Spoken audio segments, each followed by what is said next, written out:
Nous avons eu ce projet d'observatoire interrégional des circuits courts agroalimentaires et plus généralement de proximité au printemps 2012 sur ces deux régions qui sont Limousin et Poitou-Charentes.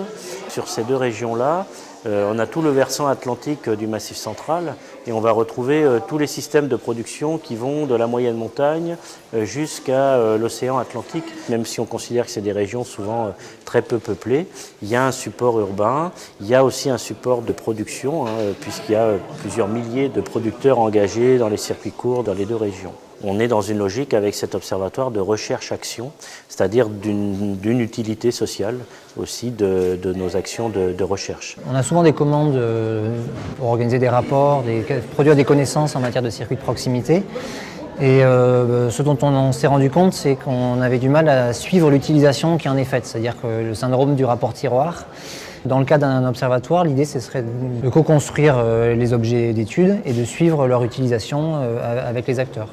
Pour chaque sujet d'étude, on aura un groupe de travail qui vérifiera d'amont en aval l'utilisation qui est faite des connaissances produites. La base de l'observatoire, c'est simplement se rencontrer une fois par an les gens qui travaillent sur le sujet en disant chacun peut dire nous on a travaillé sur ça et on prévoit de travailler sur ça. Donc c'est une base très légère. On va définir un sujet précis. Sur ce sujet-là viennent travailler les personnes qui sont intéressées et une fois qu'on a répondu à la question, le groupe se dissout et un autre groupe pourra se monter sur une autre question. Ça évite de vouloir pérenniser une trop grosse machine qui nécessiterait des moyens importants d'animation. L'intérêt de travailler en interrégional, ça va notamment être pour l'analyse de l'impact des institutions. Si on arrive à comparer dans un même secteur d'activité, dans une même filière par exemple, des dynamiques de circuits courts, on peut essayer de voir, d'estimer un peu l'impact des logiques institutionnelles sur les dynamiques de circuits de proximité. Le réseau rural a mis en place et anime un groupe de travail qui est constitué des principaux acteurs de la région qui travaillent sur les circuits courts. Donc on va avoir l'IRCA, le pôle géographie de l'Université de Poitiers, la DRAF, la Chambre régionale d'agriculture, l'association Minga, la FIPAR, entre autres. Ils animent à peu près une réunion du groupe de travail par trimestre, dont l'objectif est d'échanger sur les projets des différents acteurs, leurs actions, de coordonner ces actions, de mettre en place un programme commun et également de mettre en place des actions communes. Donc il y en a eu 4 ou 5 de fait cette année, notamment une formation à la gestion d'une plateforme logistique et le colloque d'aujourd'hui sur l'Observatoire interrégional des circuits courts. J'ai été convié à venir, non pas parce que je suis spécialiste de la question des circuits courts, mais peut-être pour apporter un regard un petit peu plus distant par rapport à un travail que j'ai fait sur le sens et les enjeux des observatoires en France. Un travail qui a été réalisé pour la DATAR il y a 2 ans de cela. Les observatoires répondent nécessairement à des enjeux, à des volontés, à des intentions d'acteurs. Et je crois que c'est un petit peu là-dessus qu'il faut travailler en premier lieu. Donc c'est d'abord bien définir ou essayer d'expliciter ce pourquoi on a l'envie et le besoin de mettre en place un observatoire. Donc définir un petit peu les caractéristiques de ce que sont les objets que l'on veut regarder, qu'on veut essayer de comprendre ou de saisir. Mettre ça en perspective avec les moyens et les compétences que l'on a pour observer, parce que observer, ça peut paraître assez naturel, mais c'est peut-être pas aussi simple que ça. Et enfin, comprendre ou mettre ça en adéquation avec le territoire que l'on observe et ou les acteurs du territoire que l'on observe.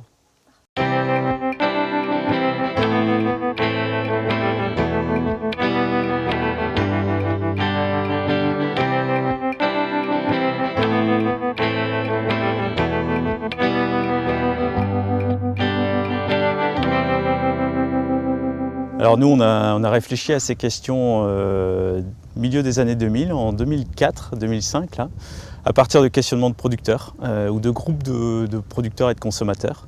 Comment on pouvait les accompagner de manière plus efficiente dans la distribution des circuits courts. Une demande de la part des élus, notamment autour de la restauration collective qui commençait à pointer un petit peu, où on sentait un petit peu le vent venir. Les circuits courts ont un sens à partir du moment où ils sont ancrés dans une économie territoriale. Donc la notion de territoire était importante. Et la deuxième notion qui nous paraissait importante, c'était la notion d'alimentation. Il nous a semblé intéressant de réunir des chercheurs et travailler en interdisciplinarité, donc des économistes, des sociologues, des géographes, et différents acteurs, parties prenantes, des collectivités locales aussi. Ce projet SALT, la système alimentaire territorialisé, ça a débouché sur la mise en place d'un outil logistique. Comment essayer d'optimiser la logistique côté producteur et groupe de producteurs. Ensuite, on essaye de travailler sur la coordination entre les producteurs et les acteurs économiques locaux. Et enfin, le troisième aspect sur lequel on est en train de travailler, c'est l'accès à l'alimentation, à une alimentation locale et de qualité pour tous, y compris pour les personnes les plus défavorisées. On a essayé d'impliquer les pays et c'est à ce stade-là que le réseau rural breton a joué un rôle important dans la mesure où il nous a permis de faire le lien entre notre savoir-faire et en gros cette méthodologie avec les différents pays. On vient de finaliser dans le cadre du réseau rural une plaquette sur une observation des circuits courts à l'échelle régionale. Je viens aujourd'hui à cette rencontre dans le cadre de travaux que l'on mène sur les circuits courts à l'échelle du pays. Alors des problématiques liées au fait de passer au circuit de proximité pour les producteurs, qui ne sont pas forcément une démarche facile. J'ai entendu ce matin un certain nombre de choses qu'on l'on retrouve chez certains producteurs et sur le territoire. Et puis du côté des consommateurs aussi, des problématiques liées à des habitudes qu'il faut essayer de casser et de prouver par A plus B que le passage au circuit court n'est pas si sorcier.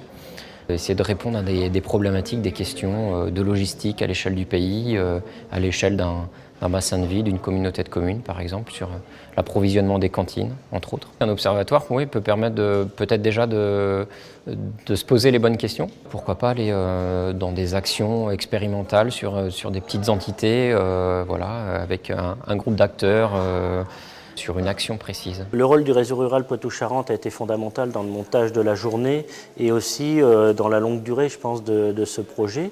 Les échanges sont fructueux sur notamment la circulation de l'information. La base d'un observatoire, c'est de produire de la connaissance et de la partager.